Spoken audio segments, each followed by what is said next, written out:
Hi, this is Ryan Clark, founder and CEO of Clark College Funding and author of the book College Aid for Middle Class America. And I wanted to congratulate all the seniors that are out there and all the parents as well. You guys did a great job.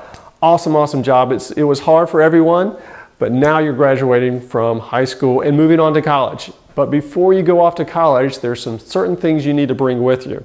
And I call this the college suitcase. And this is what you really need to bring. So let's go ahead and share with you some information that I think is going to be extremely important before you go off to college. When you go off to college, before you go off to college, I think of moving day, the day that you actually move in, and we all have in our mind what it's going to look like. We think of kids everywhere and moms and dads everywhere and moving boxes and suitcases, and everyone's helping everyone else and everyone's happy, right? And we also think of the dorm room. We think in our mind what it's going to look like and how picture perfect it's going to be, and the linen's clean and everything's nice and neat and it has a wonderful smell, right? And we also think about a student studying. When I think of college, I always think about the picture of a student in the library with a book open, and he's hard at studying, but he's still smiling. He's having fun. And also think of the lawn. You know what I mean? When it's a beautiful day, it's in the spring, in the summer, you'll see students everywhere on the lawn with their blankets, with their towels, they're laying out, they're sunning, they're throwing frisbees around. Everything looks perfect, right? It's just picture perfect. But what we really need to understand before we go off to college is you have to pack realistic expectations, because this, what we just talked about, it should happen, but it's not going to happen every day. Okay. Number one, as parents, we don't want to idolize college. Okay. And we don't want to you don't want to repeat often, this is going to be the best time of your life. Because you know what? There are going to be times when it won't be the best time of your life. You're going to have some good times and some bad times. Also, we also think of colleges, we think of happy people everywhere. And that's not always the case either. So we have to have some realistic expectations, okay? What do we also need to bring? We need to bring the right attitude. Very, very important. We have to have a commitment to succeed academically. And students that have worked with me, you should know this is extremely important. And I know my parents want you to graduate in 4 years if possible. And if you ever have a rough time academically, just understand that this was the perfect college for you. You did a great job selecting your colleges, not only socially, not only financially, but academically. So push yourself and make sure you succeed academically. What else? You want to use all your resources that are out there. If you're ever having any trouble academically, know that there's advisors, student advisors, there's tutors out there to help you.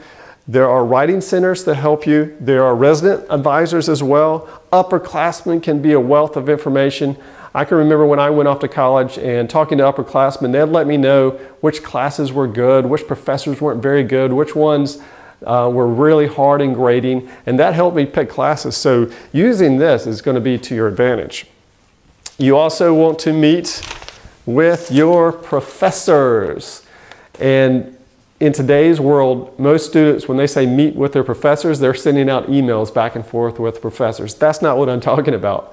These professors actually have a time where you can go in and meet with them one-on-one, and that's what you should do. These professors want to get to know you, and they have time for you, and guess what? You're paying for that time. So utilize that. And I can't tell you how many times when I was in college, when I'd meet with a professor, and they would give me a hint on what to study for a test, or they'd point me in the right direction, or certainly clarify if I had some questions. So meeting with your professors is going to be extremely, extremely important. And don't forget, grading is still a very individualized thing. So if a professor knows you and gets to know you and understands that you're trying really hard, and you're right on the cusp between, let's say, a B or an A, they might lean toward an A because they know you and they know you're trying hard. Okay, so meet with your professors. This is very important. You have to go to class. In college, you don't have to go to class if you don't want to. In a lot of colleges, they don't even take roll. So if you don't want to go to class, you don't have to go to class. but make sure you go to class. Don't wait till the last day. I can remember a class that I took in college where I only had 2 tests. I had a mid-semester test and an end-of-semester test, and that was it. 2 grades for my entire, grading period. And if you didn't go to class, you are going to fail for sure. Okay. Plan to study. You have to study in college. Don't forget to do it. And make sure you're time blocking yourself and be organized and say, hey, I'm going to study this time every day, okay, from here to here. This is my study time. And 1 hour of class time, they say, is equal to 2 hours of study time in college. So you're probably going to study more in college than you ever did in high school. Don't forget to do that. You have to make college exciting. Don't wait for the college. You have to be proactive. Well, how do you do that? Well, you can join clubs. You can join in Greek lives. You can join religious affiliations. You can do intramural sports. There are a lot of activities out there. So don't wait. You got to go out and be proactive. Don't wait. Make college exciting. You have to go do it. What else do you need to bring to college? You have to bring an open mind, and you have to bring, and this is very important, patience, extreme patience. Think of this like a snow globe. When you have a snow globe and you shake it, all the flakes are spinning around, and it takes time for those flakes to settle. And that's the same thing with college. It's going to take time to kind of get into a groove. So give yourself some time. Okay, everything's not going to be perfect the first week you're there. Give yourself some time, okay?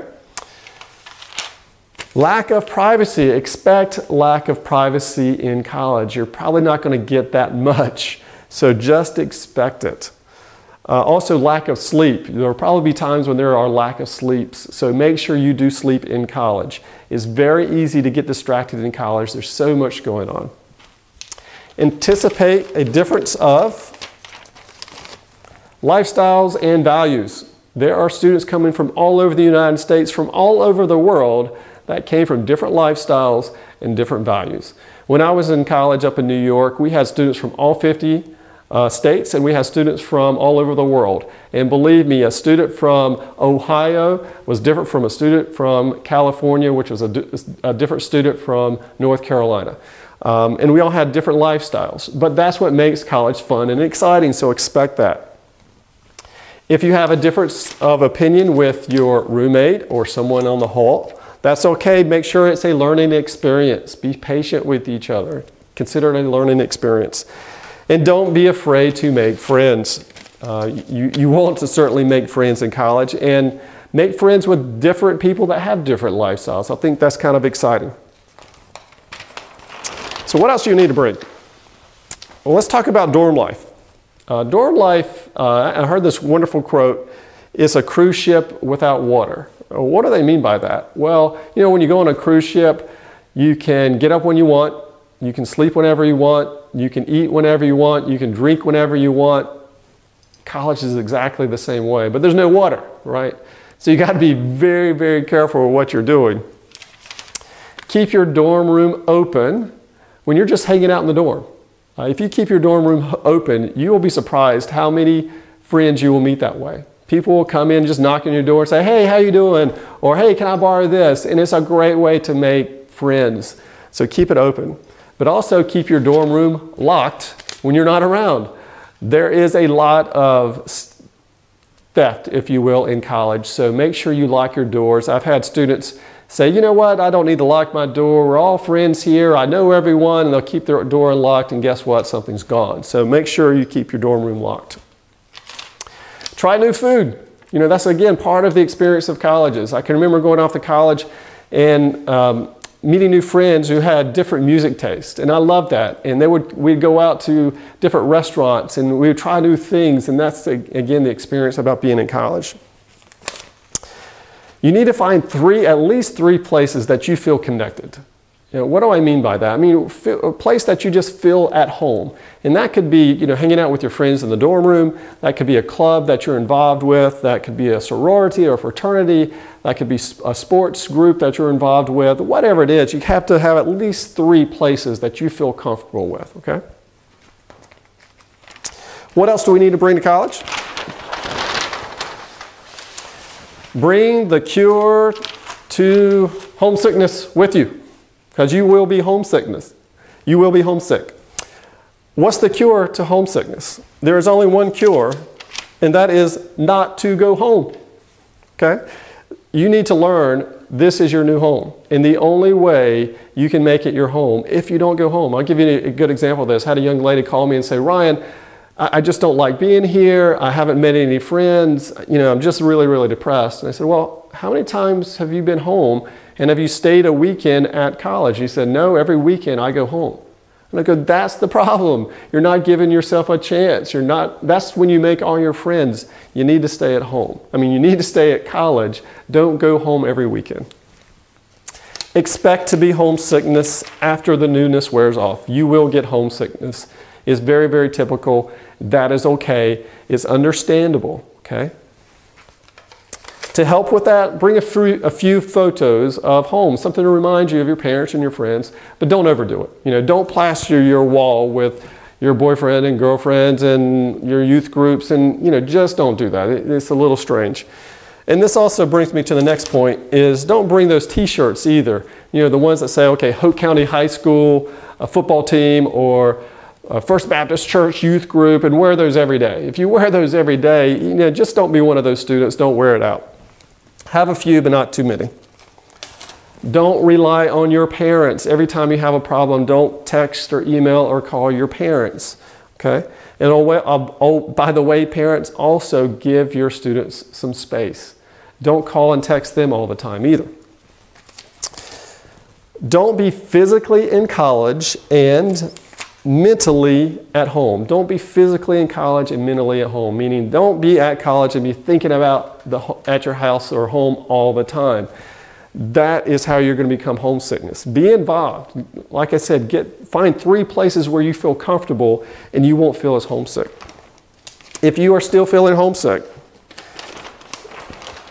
there are places that you can go to that will help you. If you're depressed or you're homesick, or if you have an eating disorder, or if you know of someone who has an eating disorder, and oh, by the way, about 15 to 20% of all female college students have some sort of eating disorder. So, pay attention, look out for each other. And if so, again, look for help. Number 1, there's always a counseling center, and it's strictly confidential. They won't tell your parents or friends. So if you need help, go to the counseling center. And of course, the resident advisor is someone you can speak to as well. What else do you need to pack? Pack your health and safety. I misspelled health, so let me put it there. Your health and safety. Walking at night. Try to avoid walking alone at night. Always walk with a friend, a classmate, and if you have to, you can call a number, and someone from the local police department or the college police will walk you back and forth. Personal belongings. Keep them locked up when you're not there. Make sure you lock the door. Again, when you're away, lock the door. Date rape, not something I like to talk about, but you need to be aware of. 1 in 4 women say they've been sexually assaulted in college. So just be safe, know your surroundings before you get wherever you're going. And if you're going to a party or you're going somewhere out, just don't get too crazy. Always try to maintain control. Have a friend there with you, and look out for each other. Drug, alcohol, sex, it's in college. No matter what college you go to, it's going to be there. And so my recommendations for all of you, you need to talk about this before you go to college. Talk about this before you go to college and make a decision before you go off to college. Okay? And some parting thoughts, few other items that I want to mention that I think are extremely important. Emotions are high for everyone. That's including mom and dad. So students, expect your mom and dad to be very, very emotional. And guess what, mom and dad? Your son and daughter is going to be very emotional. And they call it the push and pull. where students are pushing and pulling at the same time, where they want your information, then they want you to go away kind of thing. So expect that. Pay attention to any younger siblings that you're leaving away, because sometimes that can be an emotional time for them as well. So don't forget about them and their emotional needs.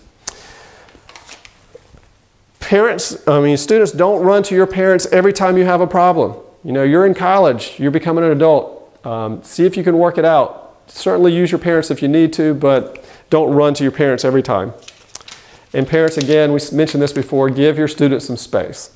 Let them grow a little bit. Talk about your budget before you go off to college. Know when you're going to get some spending account, where it's going to be, how much you're going to get. In credit cards, students, try not to take out credit cards. Once you become 18 and you're in college, every week you're going to get something in the mail offering you a free credit card. And it's extremely easy for you to get a credit card and go into an extreme amount of debt. So do not try to get a credit card if you don't have to. Expectations on communications. I think this is extremely important for both parents and students, because parents want to know that their child is okay in college. And so they're constantly thinking about you and worrying about you. And if they don't hear from you, they're going to get extremely worried and probably start dialing the local hospitals to see where you're at, right? I'm a parent, I would do the exact same thing.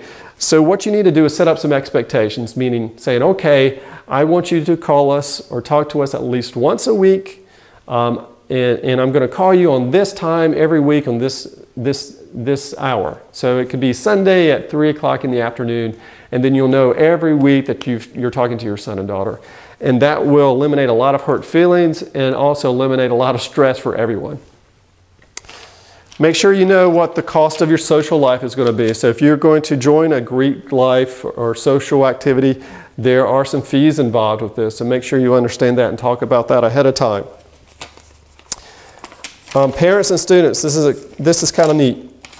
A care package. Parents, if you can send your student a care package, and I'm not talking on their birthday, I mean at various times through the years, send them some cookies or some hot chocolate or something that they know that they like, just to kind of remind them of home is really, really important, and they will love that. I can't tell you in college how much I enjoy the care packages that I got from my parents.